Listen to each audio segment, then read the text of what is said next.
jamaah yang dimuliakan oleh Allah, alhamdulillah kita berjumpa kembali di majelis ilmu. Moga-moga Allah bukakan pintu-pintu surga untuk kita semuanya. Amin. Jamaah yang dimuliakan oleh Allah, kita bersyukur juga dipanjangkan umur, semoga diberkahi usia kita berada di tahun yang baru 1446 Hijriah, menunjukkan bahwa bertambahnya umur sejatinya yang berkurangnya jatah usia di dunia, sebagaimana juga jatah umur umat Islam seluruhnya, karena semakin bertambahnya angka semakin mendekati dengan kehancuran yang namanya kiamat. Karena dunia tidak selamanya, akhirat yang selamanya. Maka janganlah menjadi hamba yang lupa untuk bersyukur, menjadi orang yang tidak mempersiapkan diri untuk perjalanannya ke akhir. Bapak Ibu jamaah yang dimuliakan oleh Allah, tahun baru Islam diawali dari Muharram hingga Dzulhijjah, diawali dengan bulan suci, diakhiri juga dengan bulan suci. Karena Muharram, Dzulhijjah, Rajab dan juga Dzulqa'dah termasuk Arba'atul Hurum, bulan yang mulia, bulan yang suci, bulan yang haram, di mana setiap amal soleh yang dikerjakan insya Allah berlipat ganda pahalanya lebih banyak dari hari-hari biasanya. Hari ini kita ngaji, moga-moga pahalanya banyak. Si ngantuk ya tetap berpahalanya. Enak ya kan sih, orang ngantuk pahalanya wakai, si ngantuk ya pahalanya wakai. Pilih beda kayak bilang ngantuk itu pahala enak ya sih. Sampai diriwayatkan itu ada yang bawa sendal hanya cuma melipir di dekat majelis ini, mungkin dia dapat pahala yang luar biasa. Hanya cuma melipir, hanya cuma ya nyindir karena lewat di sebelahnya ada majelis, kecipratan itu enaknya. Makanya kalau ngaji ngantuan ya untuk dirupiahkan gangguan jiwa. Jamaah yang dimuliakan oleh Allah Ta'ala, perjalanan hijrah Rasulullah SAW dari kota Mekah ke Yastrib memang menjadi momentum untuk penanggalan hijriah. Ya, karena dulu waktu itu Ahmad bin As menyampaikan kepada baginda Umar saat menjadi Amirul Mukminin bahwa itu surat-surat dikasih tanggal, istilahnya begitu. Karena setiap yang datang ke Mesir, surat-suratnya itu tidak ada tanggalnya. Nah, sehingga Ahmad bin As ini bingung, karena beberapa utusan yang membawa surat itu datang bersama, padahal mereka sesungguhnya diutus oleh baginda Umar itu dengan cara yang berbeda. Misalkan si A berangkat hari Senin, kurir yang B itu berangkat hari Rabu, kurir yang C berangkat hari Jumat, dan lelah pasti ke sana itu hampir bersamaan datangnya. Nah, terus bingung ini yang mau dikerjakan yang mana dulu, karena tidak ada penanggalan. Sehingga mengusulkan dikasihlah tanggal supaya tahu ini yang sudah expired, ini yang belum expired, ini yang harus segera ditunaikan, dikerjakan, ini yang tidak, dan seterusnya. Akhirnya dikumpulkan para sahabat untuk berembuk, bermusyawarah ini, menetapkan kalender Hijriah ini sebagai penanggalan untuk tidak sama dengan orang-orang Yahudi yang sudah lebih dulu menggunakan kalender Masehi, kalender Miladiyah yang memang kalender Syamsiah. Akhirnya sepakat para sahabat menggunakan kalender Qamariyah atau bulan. Maka mereka mencari kesepakatan bersama. Dimulainya kapan, ya, bulan apa, sejak apa. Karena para sahabat ada yang usul, ya sebagaimana momentum kelahiran Nabi SAW dijadikan sebagai awal mula penanggalan. Tapi para sahabat enggak satu kata, karena kelahiran Nabi pun berbeda keputusan. Jadi para sahabat itu enggak ada yang tahu persis Rasulullah itu waktu lahirnya kapan. Pokoknya nanti ini tahun gajah juga. sehingga ada yang menyampaikan lebih banyak ya bulannya Rabiul Awal. Nah cuma tanggalnya berapa beda-beda. Ada yang 12 Rabiul Awal, ada yang 21 Rabiul Awal, ada yang 27 Rabiul Awal. Karena beda-beda gak sepakat. Sampai akhirnya momentum hijrahnya Nabi dari Mekah ke Yatsrib ini yang dijadikan sebagai keputusan besar.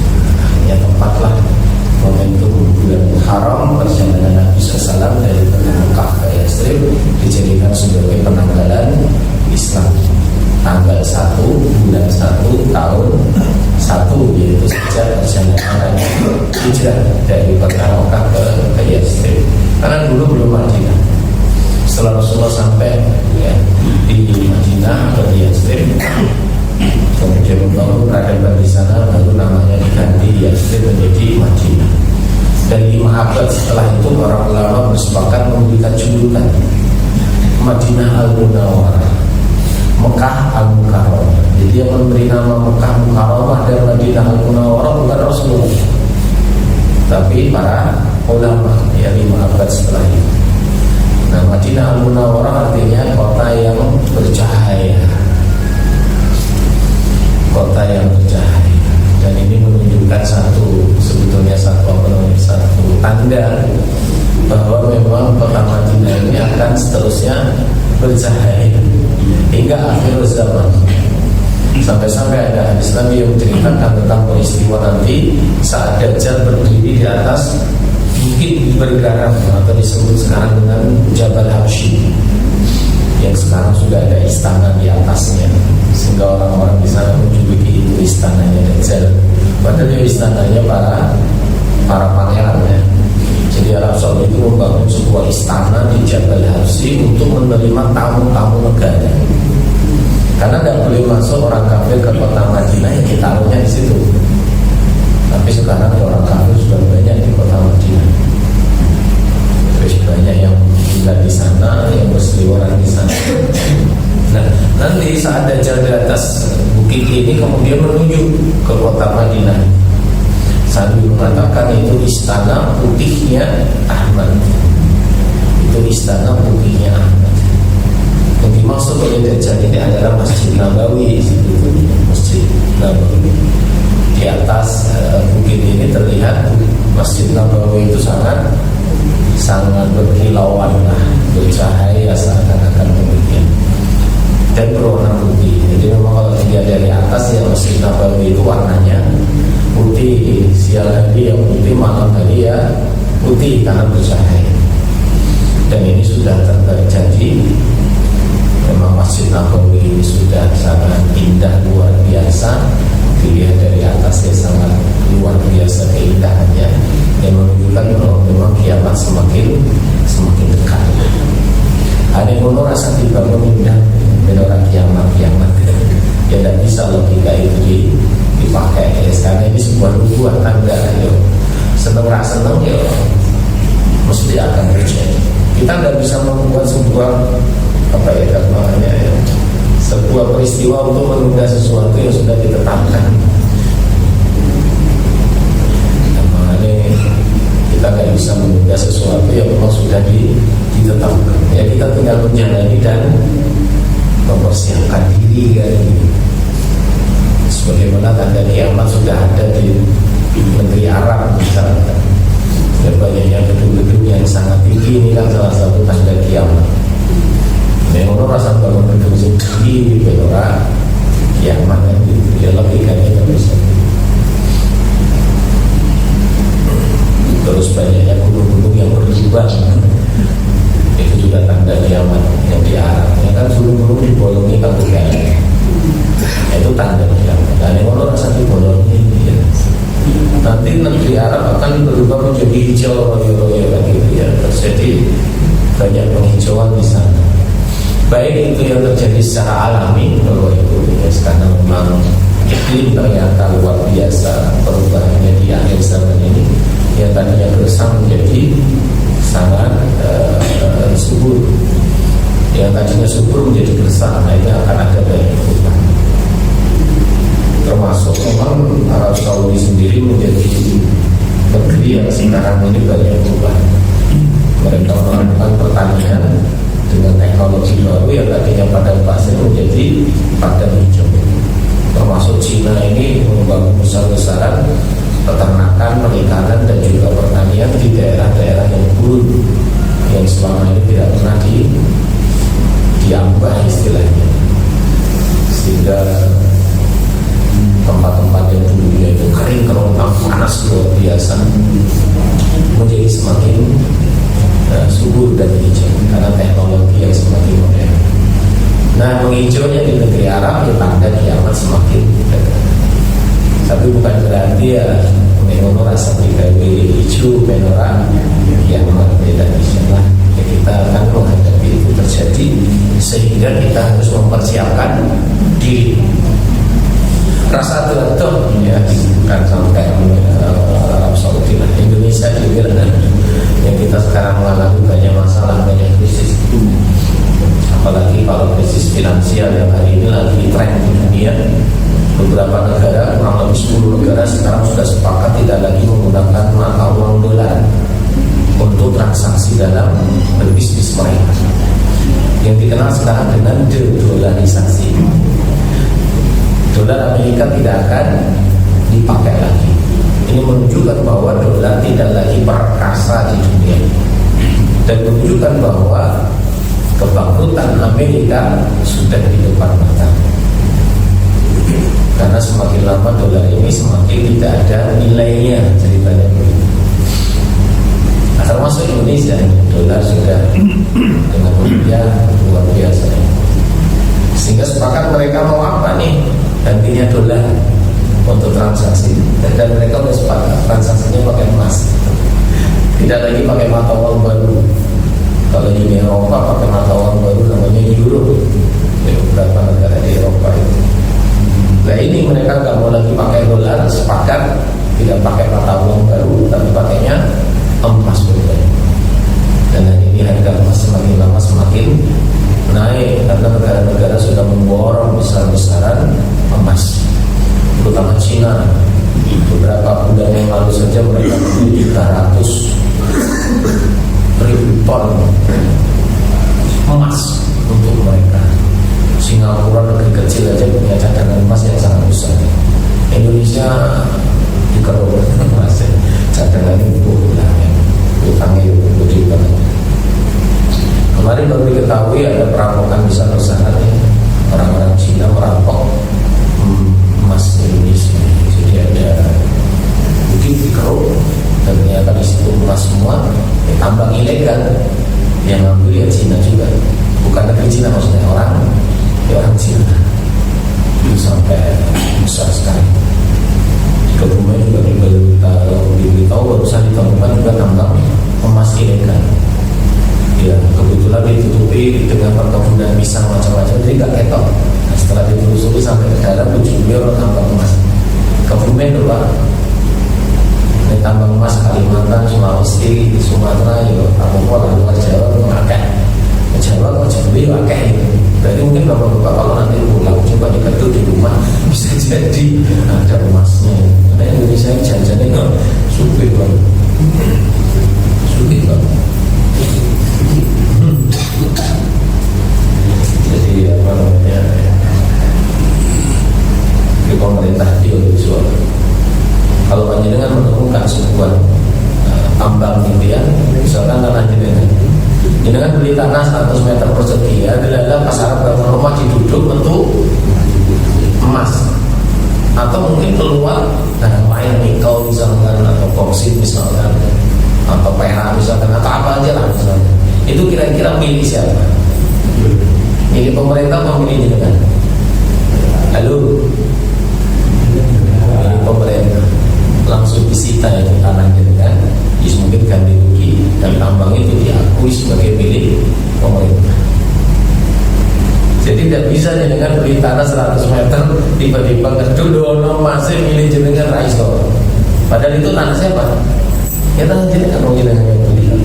Berarti yang di atas dan di bawah tanah harusnya milik siapa? Ya milik jenengan. Tapi tidak bisa untuk Indonesia. Jadi kepemilikan yang ada di situ kalau itu hasil tambang yang milik pemerintah. Tapi kalau jenengan misalkan ya menggali dan ternyata di situ juga menemukan arca atau bekas-bekas peninggalan, ya disita juga pemerintah. Janjinya dibilang pokok. Tapi kalau tidak menyenangkan buat pemerintah, ya tidak akan ganti rugi. Misalkan jenengan pas menggali menemukan gas, aku oleh pemerintah. Ya benar. Kita memang hidup di negara yang aturan-aturannya begitu. Sehingga di dunia di Indonesia ini ya hampir semua kalau ada tambang di situ ya dimiliki oleh pemerintah. Tapi yang menjalankan lagi-lagi bukan pemerintah, ya orang asing. Nah, kembali Bapak Ibu jamaah yang dimuliakan oleh Allah, karena Rasulullah SAW sudah menyampaikan bahwa salah satu tanda kiamat nanti di akhir zaman transaksi mereka akan kembali kepada emas dan perak, tidak lagi menggunakan mata uang yang beredar sekarang atau uang fiat. Dan mata uang itu atau uang-uang itu akan menjadi alat mainan saja. Uang-uang itu maksudnya kayak uang-uang yang sekarang dipakai uang kertas itu akan menjadi hanya seperti alat mainan, kayak monopoli lah, orang kabur. Karena kembali kepada emas dan perak. Dan ini tanda-tanda kiamat sudah muncul di sini. Artinya memang akan terjadi transaksi di akhir zaman kembali kepada emas. Dan ini sudah dipersiapkan oleh negara-negara besar. Dan mereka akan kembali kepada transaksi emas yang memang lebih memiliki kekuatan. Tidak terdampak dengan inflasi, tidak terdampak dengan gampangnya krisis. Makanya emas ini akan menjadi rebutan di akhir zaman. Sampai nanti di Sungai Efrat muncul yang namanya gunung emas. Beneran ini muncul. Dan sepakat para ulama yang emas beneran, gunung emas beneran, bukan emas hitam yang dikatakan sebagai minyak bumi, enggak, memang beneran. Dan saat itulah nanti orang berbondong-bondong ke sana untuk berebut. Sehingga saat itu yang menafsirkan bahwa saat itu terjadi di mana memang transaksi sudah menggunakan emas, sehingga emas itu sangat-sangat berharga sekali, sehingga sampai menuju gunung itu berebutan untuk mendapatkannya. Dan Rasulullah sudah berpesan agar kita tidak ikut-ikutan berebut, karena siapa yang memperebutkan itu semua mati. Setiap 100 orang 99 mati, satu yang tersisa. Dan nanti akan ada ke situ lagi berperang untuk memperebutkan, mati semua, yang tersisa satu. Dan dipesankan oleh Rasulullah agar kita tidak ikut-ikutan untuk mengambil emas itu atau memperebutkan itu. Nah, ini ngerinya akhir zaman ya, luar biasa ini. Amerika sekarang masih mengamati di Sungai Efrat itu kapan gunungnya muncul atau seperti apa ini nanti kejadiannya, Allah akan disuruh. Tapi ini membuat dia akan terjadi di akhir zaman. Maka Bapak Ibu jemaah yang dimuliakan oleh Allah, bagaimana sikap kita dan bagaimana harus yang kita lakukan terhadap hal-hal semacam ini, ya kita nggak bisa menghalangi. Peristiwa pasti akan terjadi, dan itu sebagai tanda-tanda untuk kita mempersiapkan diri. Sekarang ini dikai tanda iki kudu mikir, wah iki wis wayahe kudu aku piye kan mata. Tapi kebanyakan manusia itu dikasih banyak tanda oleh Allah Ta'ala, yang mereka tetap aja baik-baik saja dan santai-santai saja, bahkan mengabaikan. Saya ulangi ya, kebanyakan manusia ini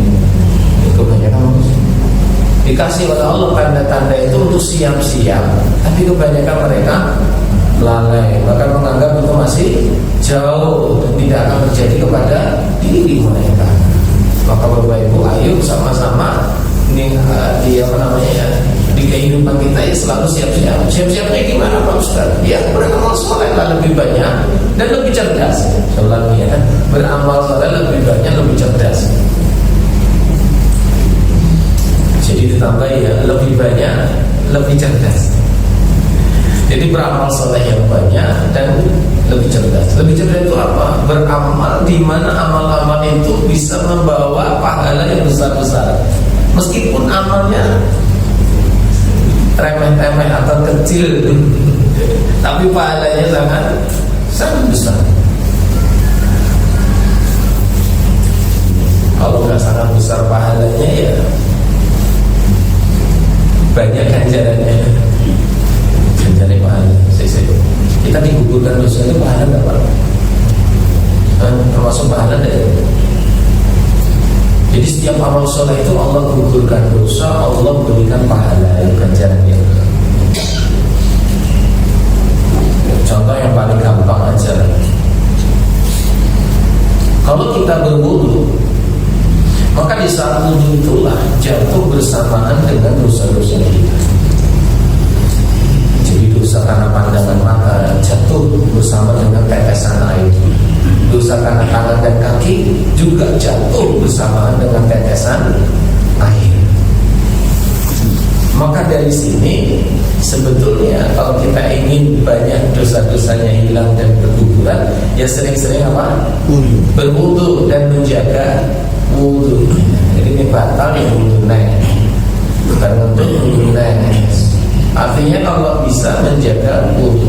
Dan yang istimewa lagi, habis wudu kok berdoa, maka kelak di hari kiamat Allah akan bukakan 8 pintu surga untuk dia, dan silahkan masuk dari pintu mana saja. Masya Allah. Kan amalnya sedikit tuh, amalnya ya cuma berdoa saja, habis wudu doa. Doanya dia gimana Pak? Asyhadu an la ilaha illallah wa asyhadu anna Muhammadan abduhu wa rasuluh. Allahumma ij'alni minat tawabin wa ij'alni minal mutatahhirin. Doa itu saja ganjarannya istimewa. Dibukakan pintu-pintu surga. Berapa? 8-8-nya dibuka. Dan dipersilahkan oleh malaikat masuk dari arah mana saja. Alhamdulillah. Itu beramal cerdas. Kenapa? Karena tahu dalilnya, tahu tentang sunnahnya, sehingga jangan diabaikan. Di saat orang lain mungkin berwudu tidak berdoa, kita berwudu berdoa. Ada lagi sebelum tidur kita wudu dulu, bersuci sebelum berangkat tidur ya. Bersuci ini maksudnya berwudu. Barang siapa yang berwudu sebelum tidur, artinya tidur dalam keadaan bersuci, maka malaikat akan mendampingi dia sampai bangunnya. Dan selama dia tidur, malaikat ini mendoakannya dengan mengatakan, ya Allah ampuni nasib fulan, ya Allah ampuni nasib fulan. Dan malaikat tidak tidur dengan kita ya, maksudnya bukan malaikat itu tidur, malaikat tidak bakal tidur, karena memang malaikat tidak bisa tidur. Bukan tidak bisa, memang diciptakan untuk tidak makan, tidak minum, tidak hubungan seksual, tidak tidur, tidak ngantuk. Malaikat atau ngantuk itu terus begini. Paling senang kita kalau malaikat Israel ngantuk kan. Pas itu mana ini mau, pas itu mencabut nyawa. Ngantuk ya, malah mau ini, situ, selamat dia. Gak ada malaikat atau ngantuk manusia. Maka malaikat ini mendampingi kita yang tidur dalam keadaan bersuci. Dan kerjaan malaikat ini sepanjang kita tidur mendoakan agar kita diampuni dosa-dosanya. Ini amalan yang cerdas. Amalan cerdas itu amalan yang memang kehidupan kita, aktivitas kita sehari-hari, tapi membawa pahala yang besar-besar luar biasa. Bahkan kita nggak mengerjakan aja, kita mendapatkannya gitu. Maksudnya apa? Cuma turun kan ngopo-ngopo, tapi itu ampunan itu enak tenan loh ya. Dapat ampunan dari Allah Ta'ala karena doa para malaikat. Makanya doa yang dimuliakan oleh Allah Ta'ala, belajar terus untuk mengetahui amalan-amalan sunnah yang mendapatkan ganjaran-ganjaran yang istimewa. Untuk apa? Untuk bersemangatnya kita di akhir zaman, di saat orang sudah sibuk dengan dunianya, mereka berebutan dia remah-remah roti-roti dunia, kita tidak silau dengan itu semua. Semakin bersemangat untuk beramal saleh, mempersiapkan kematian kita. Karena yang kematian itu kiamat juga kan? Maka kembali kepada apa yang disampaikan, bahwa Allah mengirimkan tanda-tandanya untuk apa? Untuk bersiap-siap, kan gitu ya. kemudian tidak lagi mengabaikan itu saja. Nah mati itu ya kiamat kecil Bapak. Mati itu juga kiamat. Allah mesti kirim tanda-tandanya. Secara normal Allah kirim tanda. Untuk apa? Ya, siap-siap. Dan tanda yang pertama kata Nabi SAW, rambut yang berubah. Nah ini tandanya dia mati. Makanya kudunya siap. Dan rambutnya udah berubah berarti supaya mati. Malah kakean maksiat atau piye. Tadi kerja malah karaoke. Tekan omah bosan kalau bujune ning ngene angkringan. Dia tujuan ngobrol tek ngobrol. Nek orang wis karo kanca-kancane dolanan manuk. Kadang-kadang yang mancing sampai lali waktu. Apa meneh sing senengane hobi olahraga mana mengabaikan istri dan anaknya. Saya kemarin kedatangan tamu seorang ibu-ibu dokter begitu pada bukan namanya mengelola protes lah, karena suaminya ini sudah 28 tahun menikah, itu prioritas dalam hidupnya bukan dirinya tapi tenis. Jadi sedih banget ya. Sejak menikah itu bojone iki karo tenis sangat mencintai hobi yang namanya tenis. Seminggu itu bisa 3 kali. Sampai akhirnya sang istri ini merasa diabaikan. Bahkan dalam hubungan seksual pun tidak terlayani dengan baik karena alasannya capek. Barangkali tenis. Dijak kondangan aku ramai dulu karena tenis. Dijak nenggolin di periksa mungkin hilim lah tipis-tipis nih mall ya rakyat karena tenis. Jadi dia lebih mendahulukan tenis daripada istrinya. Ya dia terus ke tempat saya mau ngapain? Harus tahu tolonglah suami saya dirupiahin. Padahal udah 28 tahun ya. Suaminya padahal juga seorang dokter ya. Karena juga dosen juga. Tapi kecintaannya sama hobinya ini sampai istri merasa nafkah batinnya itu tidak didapatkan. Kira-kira dosa nggak Pak? Ini jenengan nonton itu dosa loh nonton itu. Bujuni merasa nggak mendapat nafkah batinnya. Nafkah lahir ya itu mau jenenge. Nafkah lahir itu ya untuk materi dan semua nggak cukup. Tapi nafkah batinnya lain itu. Ya dosa lah itu. Dosa betul nih Pak. Oh dosa betul bu. Dosa betul. Makanya ibu-ibu nih jalur healing, jalur piknik tipis-tipis rakyat nanging mall, ngancani belanja nih pasar dulu kan mangkat Pak. Kebutuhan apa namanya ya, rohaniah dan jiwanya ya, untuk mendapatkan kasih sayang cinta kasihnya itu ya nafkah batin istilahnya. Maka Bapak sekalian yang dimuliakan Allah dan ibu-ibu, ayo jangan sibukkan diri kita dengan hal-hal yang tidak manfaat. Maka yang punya hobi tertentu kudu ini ngomong saya ini kira-kira itu pahala piro, kira-kira itu pahala apa? Sampai nyon saya ya, ada sing seneng bola gitu. Ya rasa kakek nonton bola sampai dipantengin 20 berapa menit? 45 kali 2. Oh 45 kali 2. Abang tua ini mas bukan kan ngerti beritanya. Oh Brazil menang, kalah di saya itu mungkin lagi final Copa Amerika ya. Di antara di Argentina, Kolombia kalau Argentina itu menang gitu. Pas tinggal nonton berita, rasa dipantengin. Kenapa orang dipanteng ibarat yang menang ya dewi reto popo, kalah ya malah sedih. Mendingan mau sholat tahajud, mending mau lihat-lihat. Oh paling menang itu mau dicok. Ya nyuwun saya pun yang masih tersinggung, gue tersinggung lah.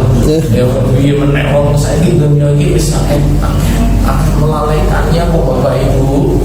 Ya Allah dewi ini disetting gitu, disetting main apa? Main orang fokus nih akhirat, nih fokus nih dunia. Makanya semua itu kan dibuat oleh ya mereka yang tidak suka dengan umat Islam. Apabila mereka berjaya, umat Islam bisa memimpin peradaban, sehingga mereka dilalaikan dengan hal-hal yang sifatnya main-main, permainan-permainan, entertain, tontonan yang memang disibukkan untuk hal itu. Sehingga men ora usah maca Quran, men ora usah sinau ngaji, men ora usah thalabul ilmi, men goblok. Wong Islam pinter iki bahaya menurut mereka. Makanya kita disibukkan dengan hal-hal yang sepertinya itu menjauhkan kita dari agama.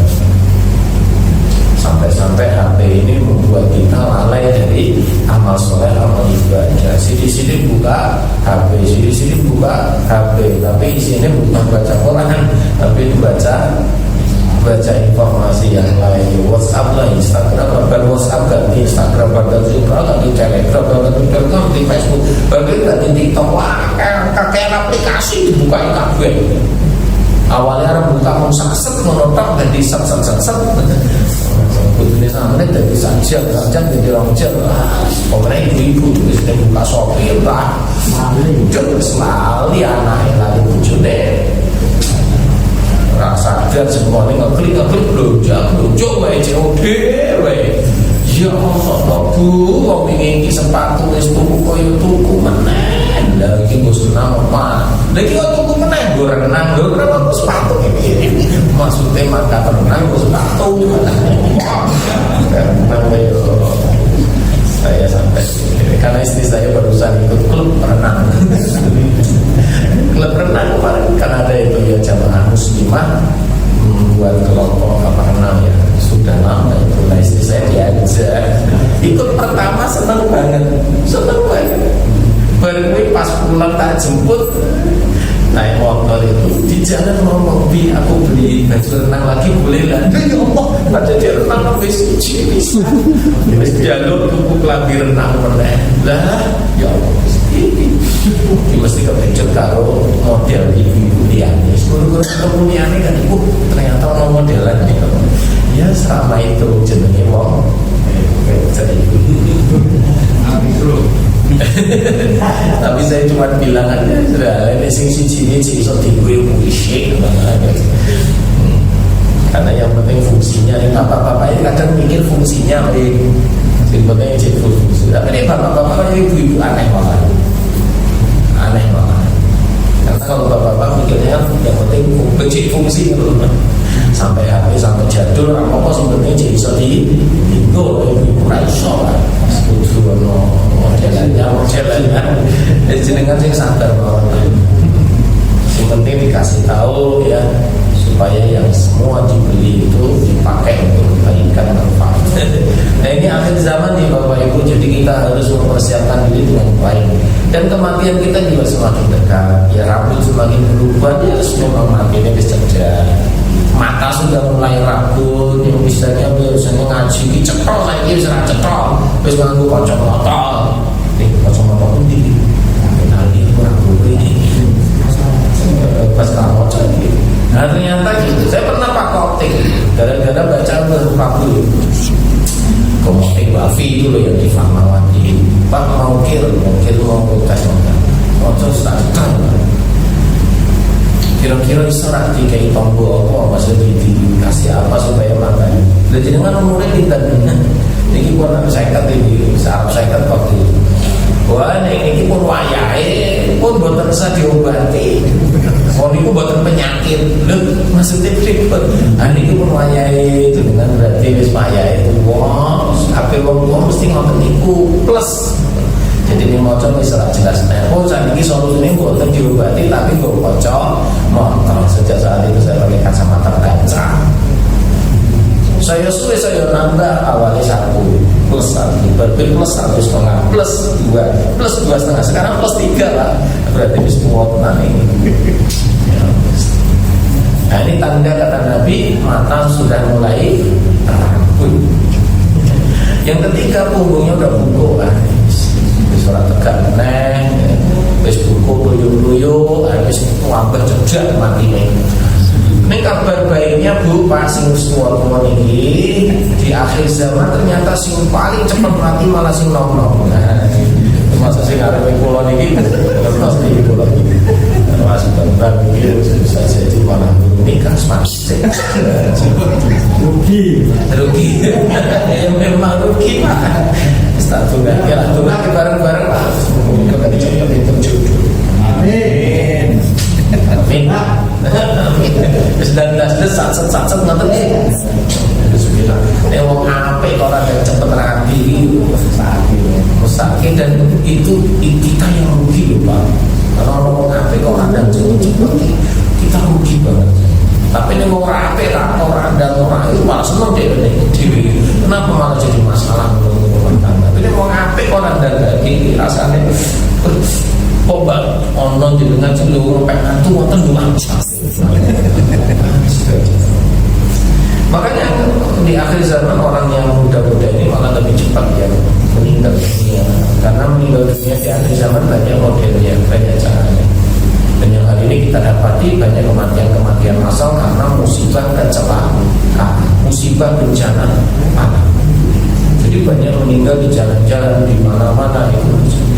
Jadi meninggal tidak karena uzur usia, karena sudah sepuh, karena sakit lama, enggak. Kebanyakan mati mendadak. Berfutsal mati, badminton mati, olahraga mati, kudune sehat malah mati gitu. Kena jantung katanya gitu. Ya secara medis jantung, ya secara non medis beswayai. Kalau kita itu gak usah banyak-banyak. Oh udah meninggal, innalillahi wa inna ilaihi raji'un, memang sudah waktunya. Ada yang memang dikasih jalan dengan sakit, ada yang memang tidak dikasih sakit tiba-tiba mati. Tapi yang jelas semua ada tanda-tandanya secara umum. Maka bapak-bapak ya ibu-ibu mempersiapkan dengan baik. Gampangannya mempersiapkan baik itu mengurangi hal-hal yang tidak bermanfaat, yang tidak ada nilainya pahala. Bisa nambah amal, sing bisa nambah pahala. Pokoknya nambah dosa rusak. Apa mana rai pokok itu rusak. Semuanya tinggal baik. Karena apa? Waktu kita terbatas berbaik. Waktu kita terbatas. Apa mana gawe masalah kalau beliau wis ojo nanti lah. Tanggone ra seneng, kancane ra seneng, sedulure ra seneng itu. Masalah di urip terakhir-akhir. Mati iso dituntut bareng ning akhirat. Rugi banget. Makanya nek iso sing apik karo tangga, sing apik karo kanca, sing apik karo saudaranya, keluarganya. Karena hidup itu harus membawa kebaikan, manfaat buat semuanya. Ini sampai kapan ya kok Masya Allah sampai surut ini kajian surut jadi kuliah kudune kultum ini surut sambil tetap jam 5 cukup amat sih. Barakallahu fikum. Kalau bapak mau sampai surut ya tetap tinggal di sini sambil baca Quran atau zikir. Yang ada keperluan lain monggo yang ini. Kebetulan saya nanti habis ini kerja bakti massal di Ampusari RW saya, karena Bu Wali Kota mau datang di acara bulan bakti Kota Moyo besok hari tanggal 21, nanti tanggal 14 serentak harus wajib semua warga resik-resik langsung bul-bul Kota Moyo ya persiapan nyambut Bu Wali Kota. Di sana nanti ada secara macam-macam. Untung saya sudah gak RW lagi. Saya sudah pensiun. Saya jadi RW 15 tahun. Alhamdulillah sudah pensiun. Ini sudah ada yang ganti. Ya karena jadi RW. Ada yang jadi RW di sini. Betul kan ini.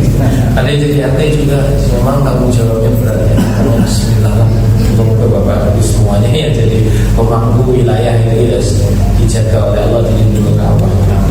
Amin. Karena memang tantangannya berat. Cuma ada kita, tapi juga tanggung jawab berat. Itu yang Bapak Ibu.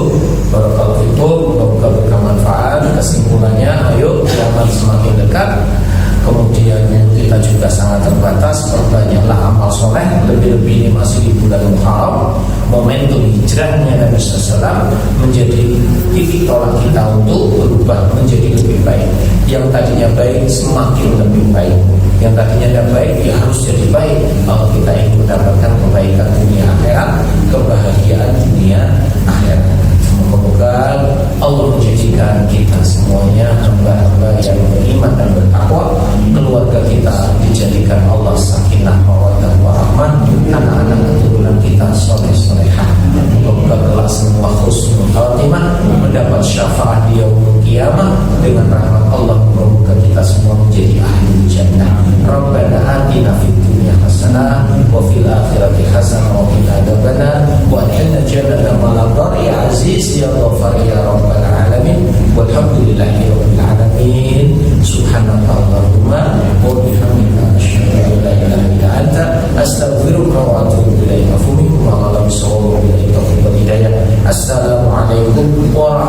warahmatullahi wabarakatuh.